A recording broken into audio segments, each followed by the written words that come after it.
Instead of spending their life together, they have spent it searching for each other. A group of sisters, separated when they were kids, have been working for decades to reconnect. A journey that's taken a lifetime, but hasn't reached the finish line yet.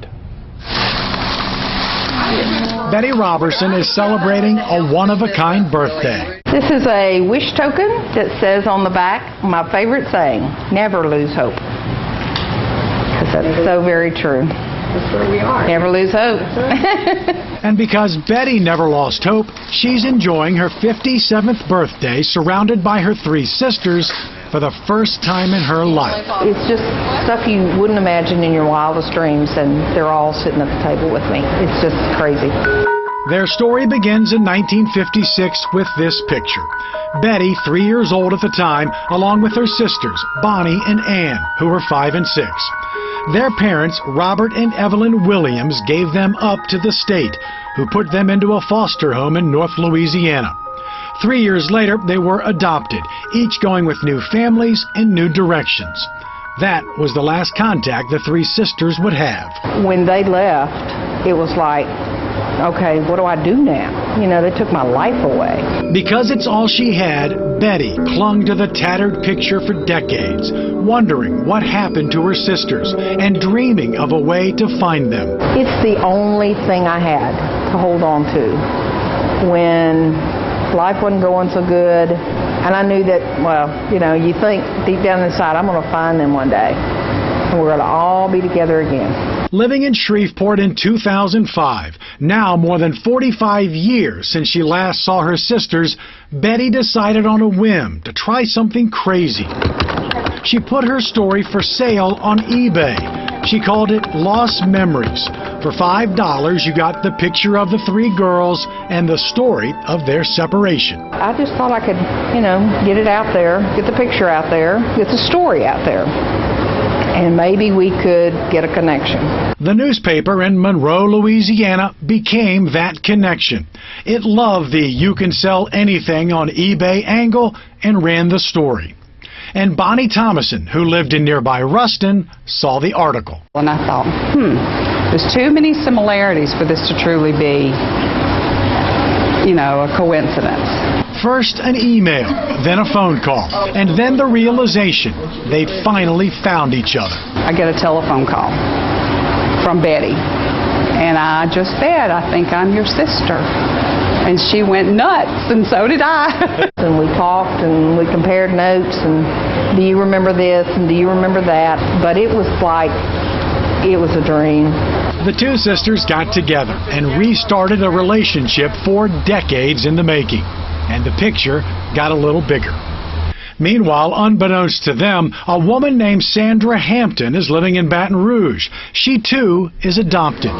Years ago, she had cancer and desperately needed to find any family members for a medical history, but found nothing.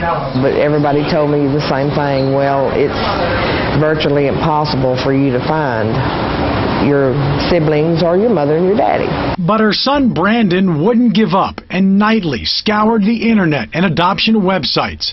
But all he knew was that her parents were Robert and Evelyn Williams. But one night, up popped Betty's story from eBay. He immediately called his mom. My son, he said, Mama, can you pull over? I said, sure. He said, I think I found your sisters. And I went, down the car, because I wasn't really pulled over. And it was just like everything was cascading. But this news surprised even Betty and Bonnie, because Sandra isn't the third sister in the picture. Sandra was born right around the time the three girls went off to the foster home. They didn't even know about Sandra, which meant there were actually 4 Williams sisters.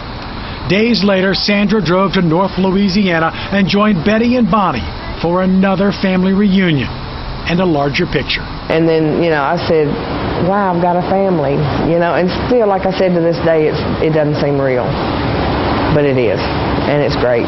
Armed with new information, Brandon stayed on the internet, still looking for Ann, the remaining sister in the picture. I mean, it goes from becoming a want to, I need to find these people, and this is what I have to do. And just 3 months ago, 5 years after Betty and Bonnie found each other, the search led him to Madisonville and the home of Ann Bouchon. And he says, I've got some information concerning your sisters, Bonnie, Sue, and Betty.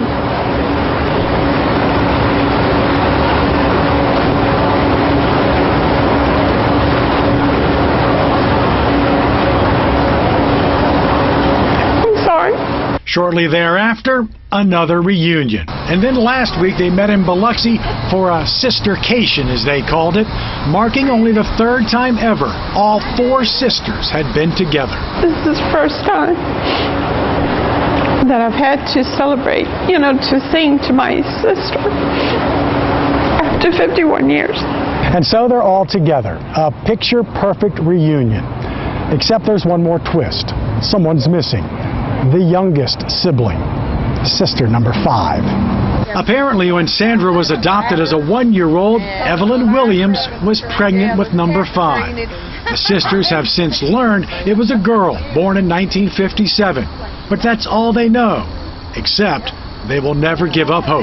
When we find Sister 5, it will be a day of rejoicing. No doubt about that. And it's a search they'll do together, vowing not to shed tears over the lost memories, but to savor the new ones. We have been together ever since. We call, we text, we email. I mean, there's not a day that goes by that we don't communicate. Every time we get together, we have to make it. Every moment count, because we lost so many years. The sisters say they couldn't have done it without the help of volunteer search groups that help adopted people find their families. And as for sister number 5, they have a good lead and are awaiting a DNA test to seal the deal and then finish the picture. That is a beautiful story. How long ago did they find the other sister? Just a couple of days ago. It's all come so quickly with the internet and the eBay story and other things are out there, so it's all happening very fast now. But the first 45 years were very arduous for that family. Amazing. We need a follow-up to this. Yes, that was a happy ending to that one. Oh, yeah. Well, the LSU Tigers will have to rely on unproven youth to push through the early part of their season. Plus, Tulane attempts to avoid a familiar pattern tomorrow night against Southeastern. Scott Cody explains next in sports.